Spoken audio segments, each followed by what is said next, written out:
It's Monday, January 29th. I'm Matt Harmon. Welcome to the Yahoo Fantasy Football Show. It is a hell of a day to talk ball, and joining me to do just that off a wild weekend for all of us, but a particularly wild weekend for him is Dalton Del Don. Dalton, what is going on, buddy? Still recovering, Harmon. We're recording this Monday morning after my Niners somehow won that game. I still don't understand how they made that comeback, especially a team that was, 0-30 entering the fourth quarter, down 5 points just a couple weeks ago. Just came back from the largest halftime deficit in conference championship history. So sick. It was brutal, man. At halftime, they were chanting Jared Goff in the bathroom, and Lions fans saying, "Don't hear 89ers fans now," and chanting Jared Goff. It was miserable. I mean, there was more Lions fans there than the week before the Packers. At times, Purdy couldn't even hear his cadence. So it was an impressive turnout for the Lions fans, and man, they deserved better. They kicked ass the first half, and wow, what a comeback. What can I say? It was wild, and like I said, I'm still recovering. We're going to recap the games like we always do. We'll go through the winner. We'll go through the loser, kind of post-mortem on the losers. We'll look forward a little bit with the winners here and kind of also in the full encapsulation of their season. But again, Dalton, I do just this roller coaster of emotions for you. So you actually had a little bit of experience. You took us live into the experience with a few videos. Let's take a listen to those and talk about it on the other side.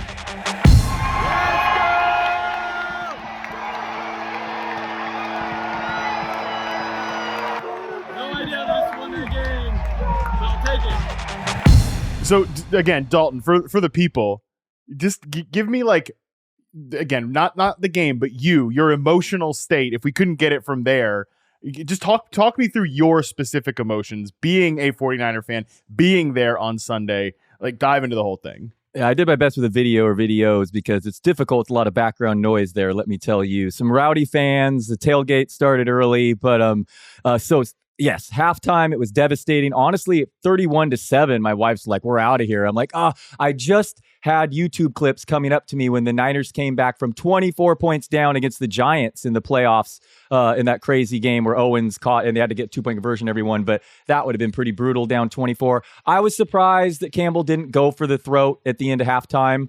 Going for the touchdown there. But I understand that part of the reason going for it when you're in close is you get the advantage of field position if you don't get it, and that wouldn't have mattered there at the end of half. But a lot of in-game decisions we can talk about later with Campbell. But yeah, it was the emotions were out of control, and to have it end, we decided to stay there and watch the ceremony, Harmon, and that decision cost about 2 hours of traffic at least, because I know another buddy that left after the onside kick was recovered, and he was at home and in bed a couple hours before we got home, and even stopped it in and out, which we did not. So it was still cool to watch the celebration and the confetti. The last NFC Championship game, my wife and I drove all the way to the Rams to LA and watched the Niners lose that one. So this was a little better. We'll talk about the Super Bowl at some point. It's a tough task ahead, but man, the Niners just faded down the stretch. That was really not the same team we had watched all year, these last couple games. I mean, the Packers and Lions totally deserve credit, but man, the Niners are kind of on their heels right now. They're not playing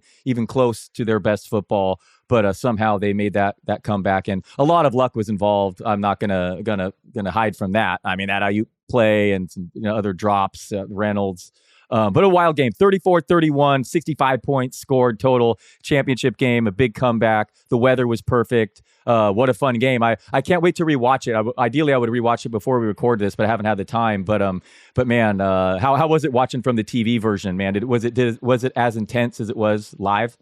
Oh, it was crazy. And just getting into the whole game here, it was insane to watch it, even just being at home. And honestly, I felt, with number one, just the actual size of the deficit. And we've all seen the dumb stats about Kyle Shanahan is, 0 and whatever when he's behind by double digits in the fourth quarter, all that stuff.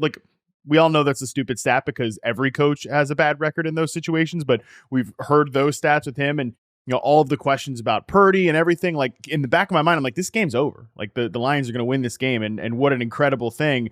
And just for things to happen in that way, for a team to come back from a historic deficit, number one, you've got to have so many things going wrong in the first half, things that like sort of got fixed in the second half, but also just didn't. You mentioned these lucky breaks, and like, by the way, that's sports. Like, I don't know why we run from the idea that, oh yeah, you got to get lucky a little bit sometimes in sports, like especially in a single elimination playoff tournament like this.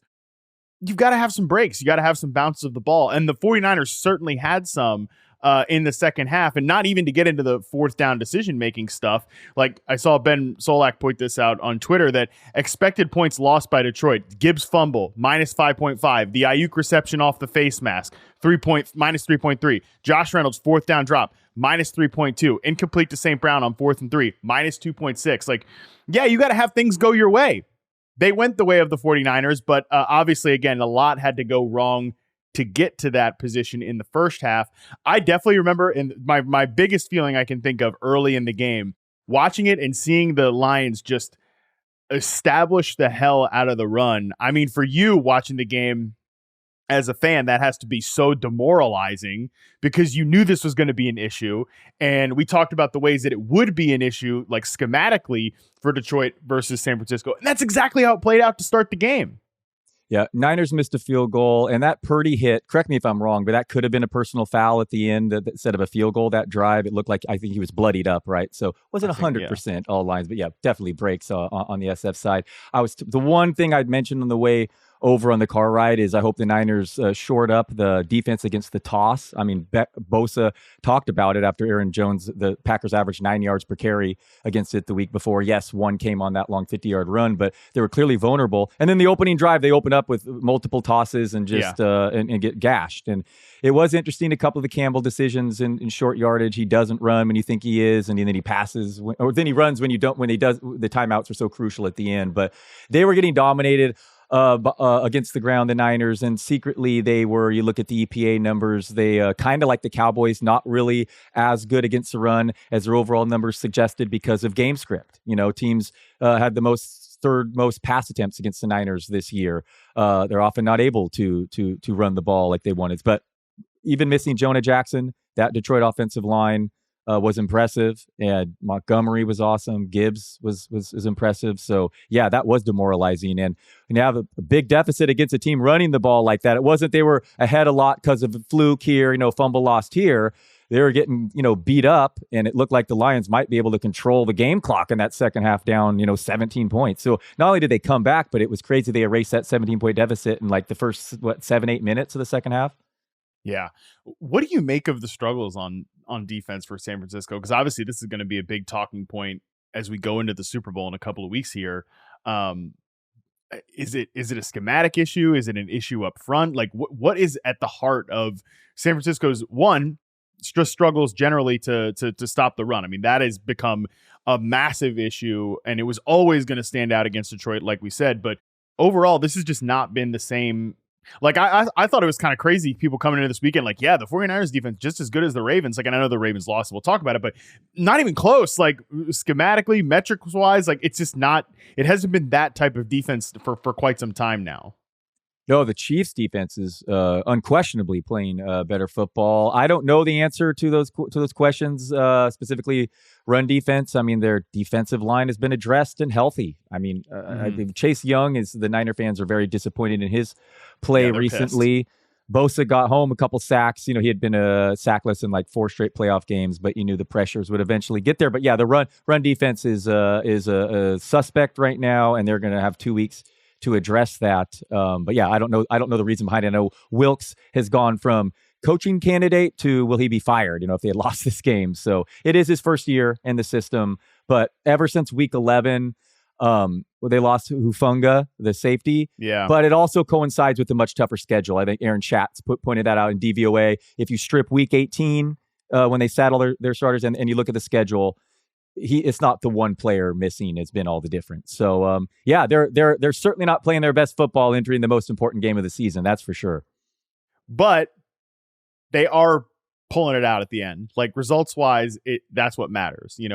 If they win the Super Bowl in 2 weeks, nobody's going to remember like, oh yeah, but they weren't playing their best football in January, late December, whatever. Like, we'll just remember that they won the Super Bowl. I do think obviously when we're previewing that game, when we're talking about that game, that's going to be a big talking point. But regardless, like I think there's, I don't know,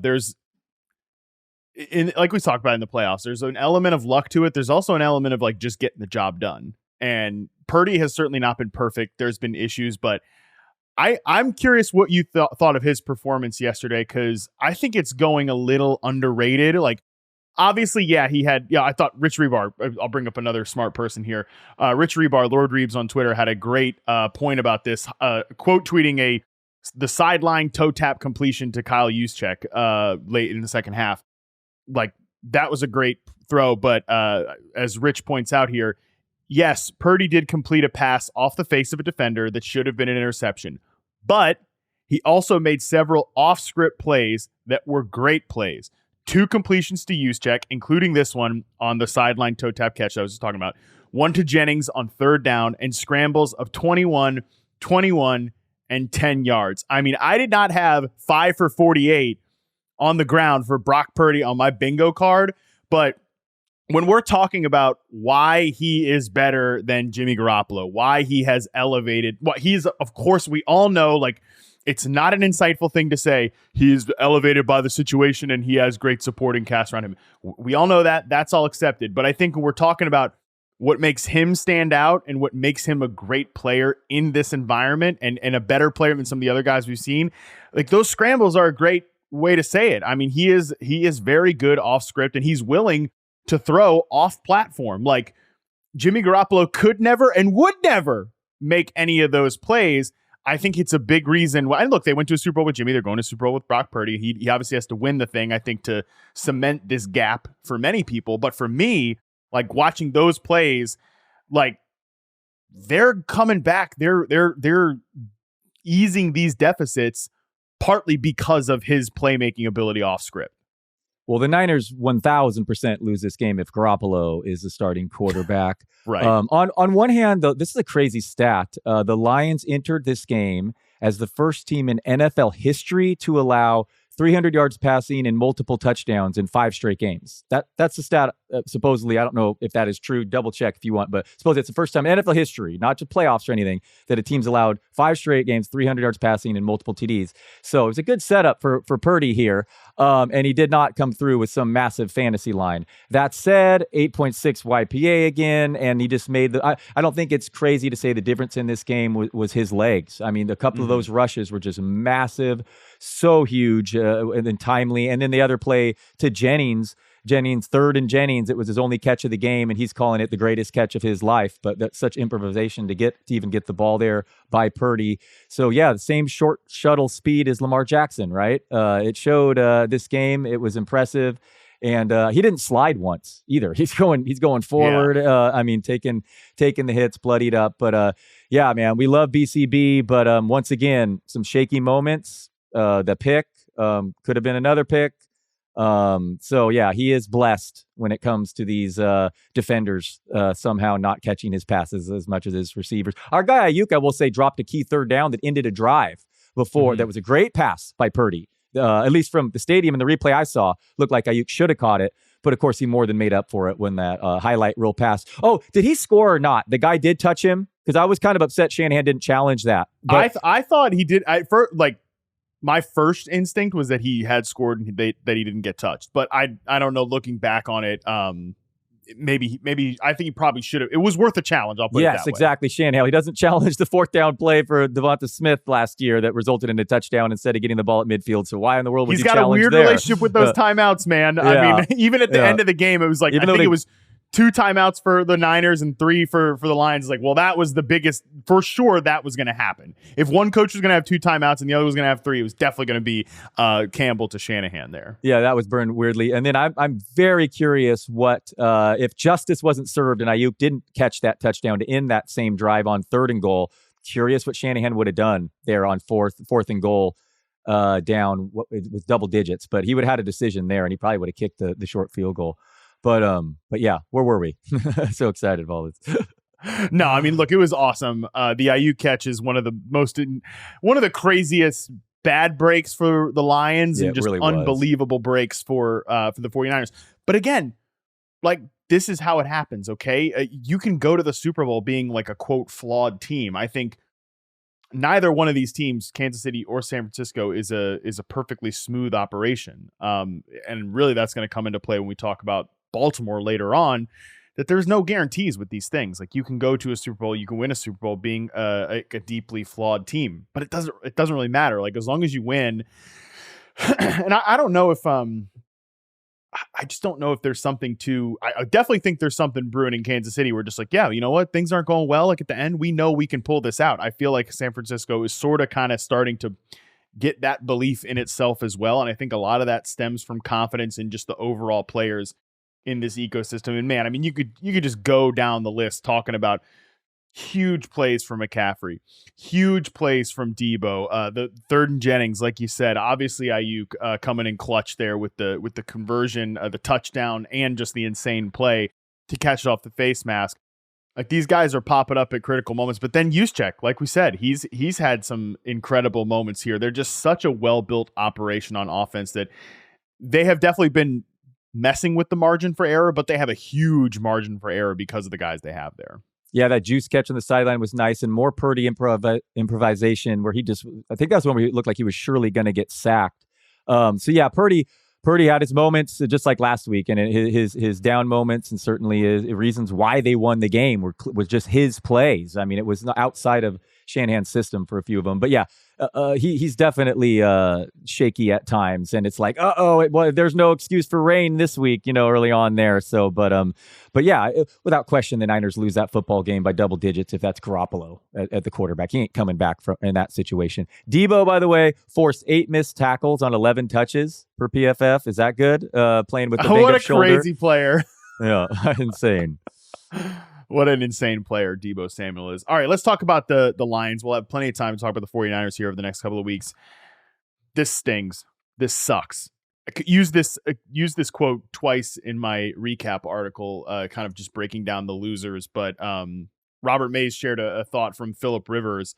He said, I remember Phillip Rivers telling me about Norv Turner's speech after the AFC Championship game, lost to the Patriots in 2008, said they were such a good team that they'd definitely be back. Rivers was 26. Their defensive stars were young. It never happened. That was in response to Dan Campbell, actually in a huge moment of honesty.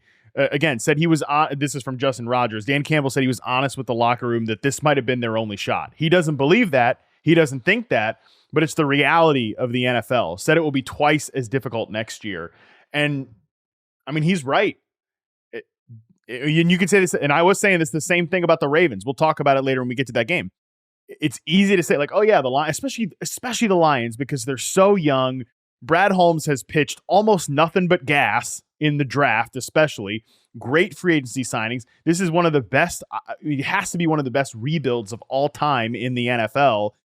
This should be just the beginning. This should be like the very start of their journey with the Lions. And like, if I had to bet on it, I think they can certainly be back, but you just never know. And that's what makes it sting, especially in the fashion that they lost this in. And that is especially true when we're talking in the NFL, when we're talking about a team without a star quarterback. It's tough to go back. I mean, that's, Mahomes can hide off seasons, warts here or there, but I mean, Goff is great. I mean, it's perfectly average, maybe better than average, maybe top 10 now. Better than average, maybe top 12. I'm not going to go as far as top 10, but definitely better than 12-ish around there. But, again, you get them out. I think the Lions have had a losing record on grass this season. So, I mean, they still are. I remember that stat at halftime when they were getting blown out, my Niners. But but it's tough to get there. It really is. And it's tough to win one. I mean, Niners are always even knocking at the door. But never getting through there. And the Lions have a good infrastructure, great line, young stars, Hutchinson on both sides of the ball, Branch, and Gibbs is a star. What if Williams develops? Williams, where did that come from? 2 touchdowns and even a catch on 4th down that he drops that ball typically all year long. MVS and Williams, funny that those guys coming up with crucial, well, not so much crucial for Detroit, but catches in the playoffs there. But yeah, I like Campbell as a coach, both his decision-making on the field and preparation and just who he is. And it's great to see that, that total sincerity out of him, because there is truth behind it and it does suck. And yeah, it especially hits home, when you had a 17-point lead in 2 quarters away from the Super Bowl. And they fought hard. They had a great year. The season started with a win in Arrowhead on Thursday night. No road team ever wins that game against the defending champ. champs, and they did not get through by any flukiness, and frankly, they deserved better. And the Lions definitely have a bright future, but at the same time, it's tough to get this far in the NFL. Yeah, and like we can basically shoot all this fourth down discourse into the sun. I don't want to sit here. I don't know if you want to sit here and break it down for 10 minutes, but I certainly do not. Like, you have a shaky kicker. You're there. You're in that game because of Dan Campbell's aggressiveness, and like you want him to suddenly change stripes now. I don't think so. Like, we can second guess and do every like, well, yeah, but this, that, is that. Like, well, if he kicks those field goals, the entire game plays out differently. So you just never know. You can't write anything in pen that way. So I'm not gonna hate on the man for being who he's been all season long. Only thing I'll add on the fourth down decisions in his defense, even is it's not like it was crazy windy in Levi Stadium. For whatever it's worth, that the side and one of the decisions he made, the kicking was tougher. It seemed tougher. We're looking at the kickoffs. It was like a 10-yard difference on the kickoffs. And as you said, he's shaky, and his career, whatever from that range, is nothing special at all, below average, I think. And also Reynolds dropped the fourth down catch. Don't just look at results, man. I know people laugh at the process over results, but you're going to make fun of, criticize a coach for calling a play where he put his player in position to make an easy play. As a Niner fan, almost every decision Campbell made, I was like upset with. I would you know what I mean? So that to me was that he was making the smart moves, except the kick at the end of half. Frankly, I was pumped when he brought the field goal unit out. I was like, that would go for the throats with the touchdown there. I know on the other side to give the Niners momentum, but that was the only one that I was like, I'm glad that Campbell's decision. All the other going for fourth down, as a Niners fan, life or death, I would have absolutely preferred him make the opposite decision. Yeah, Lions were 10 of 20, 75% at converting 4th and 3 or fewer in the regular season, and they'd been 2 of 2 in the postseason so far. Michael Badgley was 9 of 20, 45% in his career from 48 plus yards. So again, it's not as if they had like Justin Tucker on the other side of this thing, okay? Like the field goal is not guaranteed. Look no further than your 49ers. I mean, right? Mm-hmm. Like they take Jake Moody. It's a perfect encapsulation of it. So again, I don't want to sit here and do a bunch of fourth down nonsense, but I do want to talk about Detroit going into next year, because like by the time this podcast is up, probably by the end of the week, I think Ben Johnson's going to be the head coach of the Washington Commanders. I think that's been the worst kept secret in the NFL for the last few weeks, that he's probably ticketed for that job. At least that's everything I've been hearing. I don't know. Maybe that's not what ends up happening. Maybe they interview Mike McDonald after the Ravens loss and they love that guy and they go with him. I think it's probably going to be one of those two players. And again, everything I've been hearing is that it's Ben Johnson. It's been Ben Johnson for a long time. I would be stunned if Ben Johnson is back as the head coach as the offensive coordinator of the Detroit Lions in next season. Just would be completely stunned.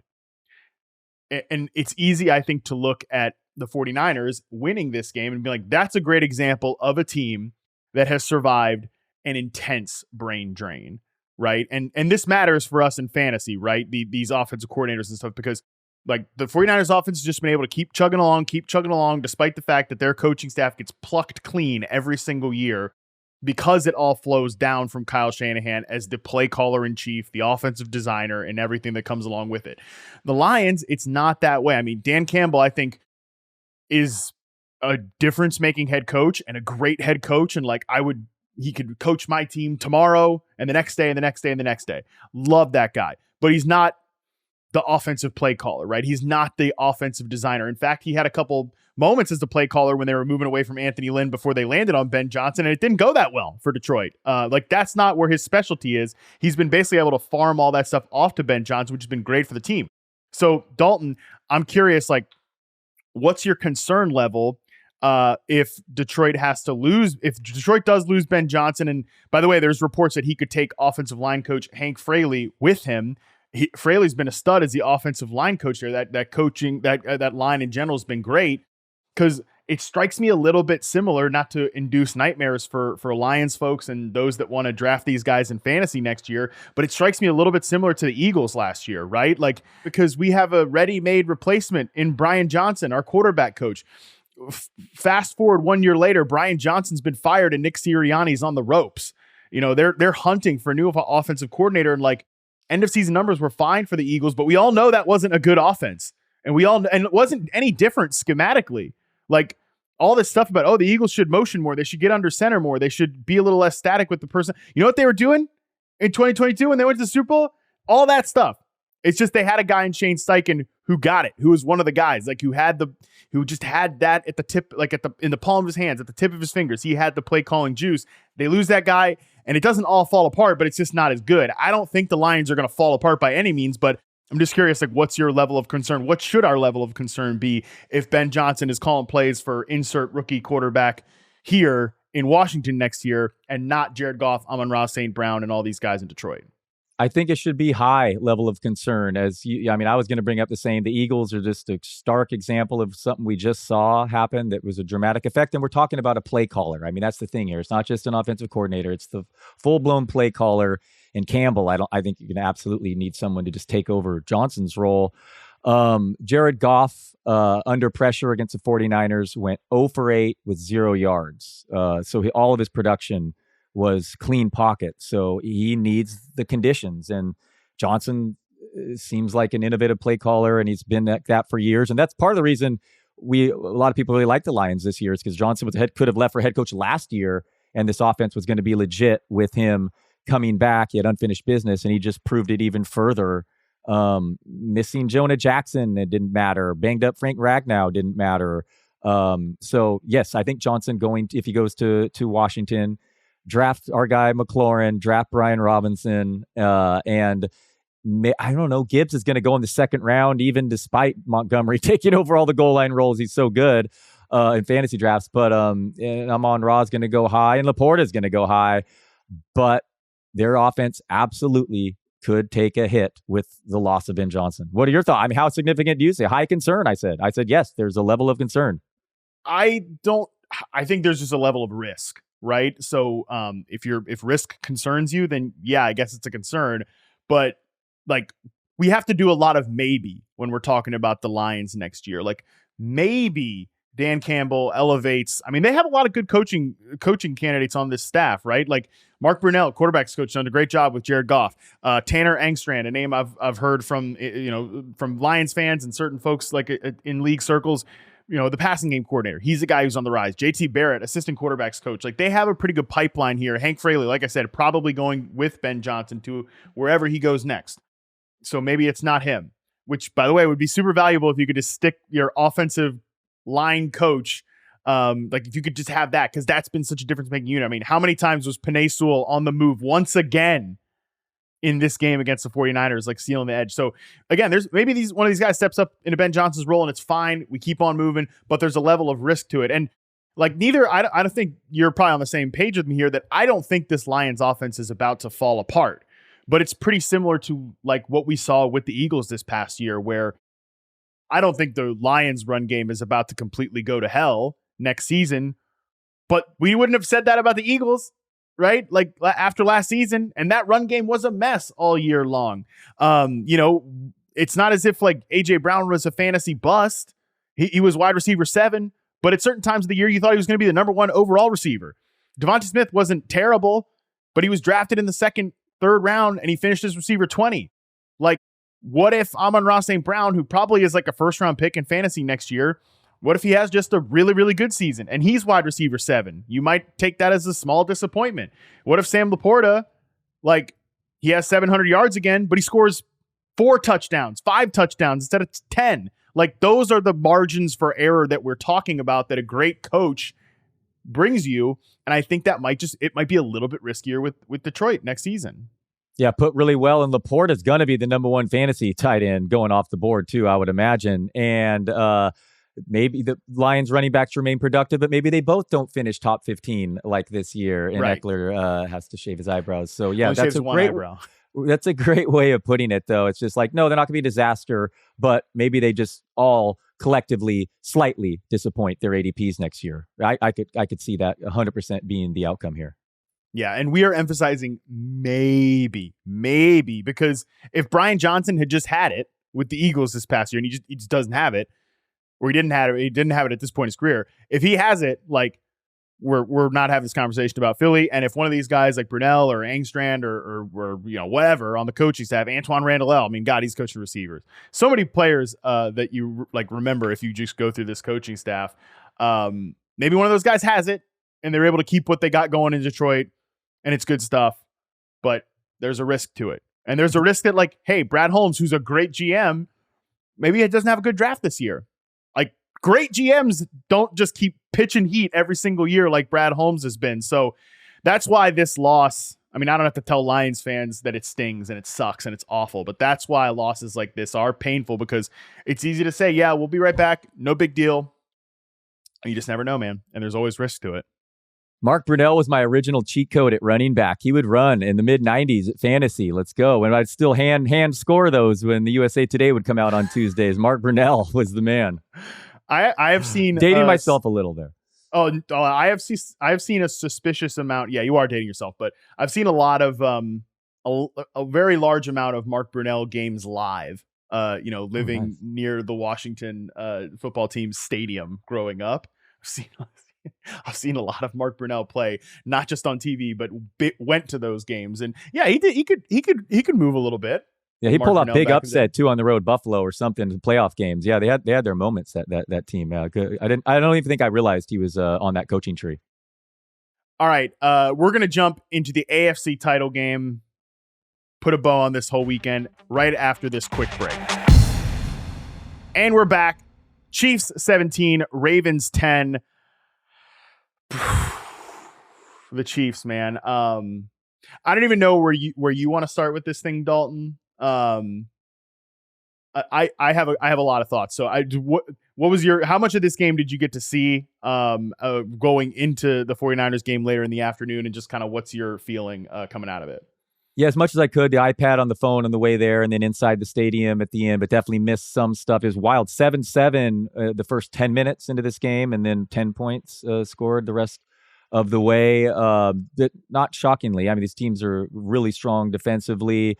I know there was one no call late on the Ravens, but correct me if I'm wrong, but it seemed like every play that could have went either way went against the Chiefs. But at least they did get the break at the goal line fumble from the week before. But Mahomes, I know everyone says this team is, or a lot of people, the narrative is he's playing with these receivers. And yes, he finished first in unrealized air yards drops, and it's horrible. But there's two sides of the ball here, and he's playing with by far his best defense of his career, and it's a big deal. I mean, same with Purdy, gets knocked because of his receivers, but Lamar in the MVP voting, not for having a historically good defense, just won the first Triple Crown. I mean, the defense is huge here, and now we have arguably the league's best defense. I believe the Chiefs win healthy with all those guys, Bolton and everyone. They allowed the fewest yards per play this season, and they just shut down the league's MVP, Lamar, in Baltimore. So this is a really impressive defense with maybe the GOAT at quarterback. The second most playoff wins of all time. He's 28 years old or something. I mean, this is crazy. Now Andy Reid, 2 weeks to prepare. So yeah, missing Thuney. Is it Thuney? Is that how you pronounce his name? Joe Thuney. Thuney. Okay, I've heard it both ways. Joe Thuney sounds like he might actually miss the Super Bowl too, but it doesn't matter. Go into Baltimore, Mahomes, just so impressive. And it's crazy that MVS secures the circus catch after all the drops. And does the afterwards. Yeah, of course. Not as bad as our guy, my guy, C.J. Gardner-Johnson waving the Niners when it was 20-7. He and Debo have beef dating years back. Yeah, so that was even worse. But that was an all-time tough look for C.J. Gardner-Johnson waving goodbye to everybody. Yeah, I was on that side too. Yeah. He's waving goodbye to Dalton himself. Yeah. Well, hello, C.J. Gardner-Johnson. Dalton and the 49ers are all still here, and so are the Chiefs. The Chiefs are still here, man, and it's just crazy to me. I'm so glad that you brought up this narrative of, this is the worst Pat Mahomes team. That's going to go. It's just different, man. And I think our brains are so wired by fantasy. And of course, I mean, this is a damn fantasy show. Yahoo Fantasy Football Show. That's the show. We're wired by fantasy. We're wired by offensive players and skill positions. And yeah, the receiver position, they used to have Tyreek Hill. Now they have a mess. I mean, sort of. It's not really a mess anymore. It's just like, it was a mess for long times of this year, but Kadarius Toney's inactive and yapping on Instagram Live. He's not out here messing up games. By the way, if you haven't seen Kadarius Toney on Instagram Live, I mean, unbelievable stuff. What wild player. I don't think he's going to be in Kansas City next season. Maybe not in the league. Maybe not in the league. Dude, he might not be in the league because this is exactly how things went for him in the Giants. And by the way, I've said this all the time with Kadarius Toney. If you think that in-game mistakes, inability to stay healthy, and being a knucklehead on Instagram Live are all not intertwined, like you don't understand real life, okay? So that's my thoughts on that. But again, the receiver position is a weakness. There's been issues at offensive tackle. But this is a great defense, bro, and you said it so perfectly, because that's part of football, man. Like, yeah, you have the Terminator at quarterback, and Patrick Mahomes is going to, like, he's literally ruining careers. And that sounds silly when I say that, but what I mean by that is, like, at the end of Josh Allen's career and Joe Burrow's career and Lamar Jackson's career, we're going to look back and be like, oh, man, all these guys were so good. How come they didn't win more Super Bowls? Number 15 and the Kansas City Chiefs, this well-built team. That's why they didn't win more Super Bowls, because Mahomes is just that damn good. Like, he's undeniable. He's clutch. It's crazy. Did not take a sack. Yeah, I was just going to go there. Yeah, 100 dropbacks, right? Or 100 attempts or something. Yeah, I saw that stat of the game, and I was like, wild. In the playoffs against the best opposing defenses in Baltimore, where everyone's going nuts how loud it was the week before. Insane environment. Yes, continue. Didn't take a sack in more than 100 attempts or something in the postseason. Finally did. Yes, and same thing. Eagles last year led the NFL with sacks. 70 sacks. They had 0 versus Mahomes in the Super Bowl. Ravens led the NFL with 31 takeaways this season. They led the league in sacks. No takeaways versus Mahomes yesterday. I mean, just like tough. And Baltimore was up for this game, man. The team, you could feel it, by the way, like how tense the team was, just with all the personal fouls and all the miscues and stuff like that. I mean, Zay Flowers, again, we'll get to all that with Baltimore, but you could tell that they were tense for this game. They thought that, and they felt it slipping away at times. The city was alive. You know, I have relatives in Baltimore. I have friends in Baltimore. Charles McDonald, our colleague, was at Baltimore, and he was saying it yesterday. Like, and Mahomes just goes in there and does it. That being said, Dalton, and like, I'm obviously giving Mahomes all the deserved praise and not being like, yeah, but this, that, or the other. Like, I do think if they win the Super Bowl this year, Dalton, we'll look back on it as the Steve Spagnuolo year, because Spags, and now at this point, the 2023 Ravens and the 2007 Patriots are both among the top 5 greatest teams of all time in DVOA. They both held their opponents to 17 points in that Super Bowl, and in this game, Chiefs or the Ravens held their opponents 17 points, but they lose to Spags. Like, he's the common denominator here, and he's been this defense has been unbelievable this year. The young talent. They had free rushers coming at Pat Mahomes, or coming at Lamar Jackson every which way. They were confusing coverages on the back end. They've been doing the stuff they've been doing all year long. So, yeah, it takes more than just having Pat Mahomes to win the Super Bowl. It takes having one of the best defensive coordinators in the NFL who's never going to get another head coaching job in Steve Spagnuolo. And it takes having Andy Reid, who, like, has I don't think there's any sign that Reid is about to retire or anything. Like, he has a chance to really cement himself as maybe the best coach of all time if they continue on this dynastic pace, man. I mean, this is the type of stuff we're talking about with the Chiefs at this point. Spags was the defense that shut down the undefeated Patriots at Super Bowl II, right? Yes. And and then on the other side, Rice is emerging as a viable receiver, and suddenly Travis Kelce looks healthy too. So I mean, this team is dangerous at the right time. But yes, Spags, a fantastic job. This defense did a great job drafting the young. Did just hit home runs at the draft over and over. And Chris Jones was a nightmare last time the Niners faced him in the Super Bowl. So it's remarkable. They have a great defense, and then a quarterback, which is the sack is a quarterback stat, and he's the best at avoiding those. So yeah, it's a good combination, having arguably the best defense in the league and arguably the best quarterback to ever play, and one of the greatest coaches. I mean, that's a pretty good combo, pretty good infrastructure to continuously go to a championship and Super Bowls year after year. Pretty good, yeah. Andy and I are doing an episode later in the week about things that happened in the playoffs that you should care about, that matter for fantasy next season. This Travis Kelce run, you know, if he continues to play, we're going to be talking about that, right? Because he's been he finished his regular season, I think, in the last 3 games, averaging 29 yards per game. Well, he's been on a complete heater in the playoffs, which is not so it's not so dissimilar for other seasons of Travis Kelce, actually, if you look back at it. So Chiefs, everything is going up right now. Love what Rashee Rice gave them in this game. I feel like that was My two most confident bets of this weekend were the under in this game, which I felt like an idiot to start. Like you mentioned, it looked like these two teams were going to go back and forth, and everybody I was watching the game with had bet the over. I was the only like idiot that took the under. I was like, oh man, I'm gonna come out of this looking like such a moron. But that game eventually did go under. But the other one was the Rashid Rice catches. We talked about it. It was so mispriced. Plus odds you could get on Rashid Rice over 6.5 catches, and that one was, I think it was set and done in the first half, because he was just so important beating that zone coverage. I can't wait to talk about him all off season. We have plenty of time to do that. But let's talk about the Ravens here, because again, this one really, really stings. I mean, maybe stings more than the Detroit Lions loss when we're talking about like, oh yeah, don't worry about it. They'll be back. And I don't know, what is your reaction to what I think was like, look, you can't take away how good Todd Monken and Lamar Jackson were in the regular season. Like, Lamar's going to win MVP. Todd Monken was an A+ hire at the perfect time for this Ravens team.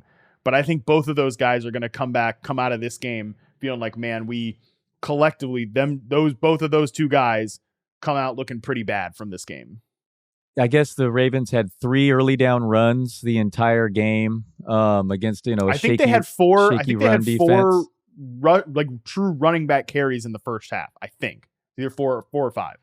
Yeah. Warren Sharp's tweeting 3 early down runs the entire game, which is a weird strategy, against the Chiefs run defense. Zay Flowers, wild, the penalty and then the fumble there. Disappointing season to the Ravens. The defense dominating, leading the league in takeaways, sacks, and allowing the fewest points per game. First team to ever win that Triple Crown, and Lamar is going to win the MVP. You get home field, and then you just run into Mahomes. I mean, what more can you say? This game, no outcome would have surprised me, but Chiefs winning by double digits on the road would probably have been the most surprising, to be honest. But it shouldn't at this point with Mahomes. An impressive performance. I know people are saying which team lost it more, the Lions or the Ravens, but they went up against two tough teams, and I don't know what else to say other than you're disappointed like crazy if you're a Ravens fan after that season they just had. They set the record for most double-digit wins against winning opponents this year. I mean, dominated the Niners in San Francisco. Jackson's gonna win the MVP. Great coach, great special teams. Yeah, frustrating. I think they'll be in contention again next year. It's Lamar's injury the last few years, and it's just wild that the league didn't all try to get him as a free agent. But now with Lamar there and that another team with a good infrastructure, that they'll be contenders for years to come. Yeah, producer Colin pointed out that NFL Media did that America's Team doc spinoff called The Missing Rings, Greatest Teams to Never Win a Super Bowl. And I think like this Ravens team probably would be considered because, like I said, they're a top 5 team by DVOA by a ton of metrics. They're like an elite tier team. Well, they were the highest weighted DVOA highest team ever at this point in the season in NFL history. And that's right, because they smoked good teams this year. They smoked good teams. They demolished some of the best offenses in the NFL, scoreboard wise. Like they took it to the 49ers. They took it to the Lions. I mean, but they, like so many before them, they get to the end of the road and there's Pat Mahomes and there's Steve Spagnuolo and there's Andy Reid. There's the Chiefs. There's Travis Kelce, and like just can't get over it. Can't get over the hump. And I think that's why, like I said, you can't take away what Baltimore did in the regular season to evolve this offense and all of that. But it's when if they do this again next year in the regular season, just from like a true NFL perspective, it's going to feel really like hollow and like, okay, this is great, but talk to me in January. Talk to me when we get to the point, like, can you get it? And it's not even like, oh, Lamar can't win the big one or Lamar can't win big games. Like that's not what we're talking about here, but it's just like, can you beat Patrick Mahomes? Can you take them out of the AFC, not just the title game, because that seems like just a given, but can you go to the Super Bowl over them? That's what we're going to be talking about with this team. But sort of want to follow up our point. We talk about the Lions and some of the like projecting their ecosystem and some of the risks here. Dalton, which team like would you rather be next year? Like which offense would you rather have? Let me give you the positives here on Baltimore's side. Todd Monken had a bad game in the AFC Championship game. Can't take away from that. That was awful. Not a good performance. Not a good performance from Lamar Jackson either. I mean, you can't throw that interception to Isaiah Likely. I don't care if you got bumped in the route at any point. Can't throw that ball. Like, you can't throw that. Not a good performance by those two guys. But Lamar is going to be back. Todd Monken's not getting a head coaching job. He's going to be back next year.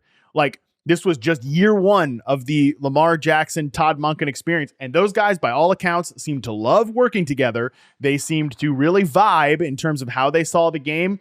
Looks like that's going to be a great marriage for years to come. Zay Flowers.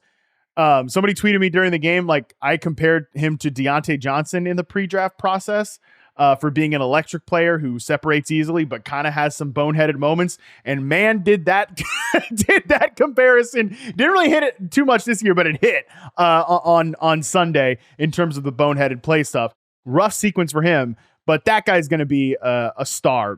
He was wide receiver 30 this year. Wherever he's going in drafts next year, I like, as long as it's within reason, consider me a buyer. I'm in on him. They can add to the receiver room that probably will move on from Odell Beckham, probably moves on from Nelson Aguilar. I think that Todd Monken can get in the lab and figure out, like, hey, how can we get Isaiah Likely and Mark Andrews activated at the same time? The running game, which they neglected on Sunday, because I think, hey, you want to put the game in Lamar Jackson's hands, or do you want to put it in Gus Edwards and Justice Hill's hand? What if they have another great running back next year? Like, for all the concern I have with Detroit, I feel like there's a lot of reasons to be optimistic and like excited about what Baltimore could be. So if I'm putting the question to you, Dalton, Detroit, Baltimore, which ecosystem are you more excited to invest in next year? Before we get to that, first of all, that fumble rule, I believe, is going to get changed after these two glaring things in these final two games. And it sounds like the league is going to push for that. Stupid. I know you may not. Stupid. Stupid to change it, you mean, right? You like it? Yes, stupid to change it. I mean, the Zay Flowers thing is exactly why you don't change it, because that it was a stupid thing to do.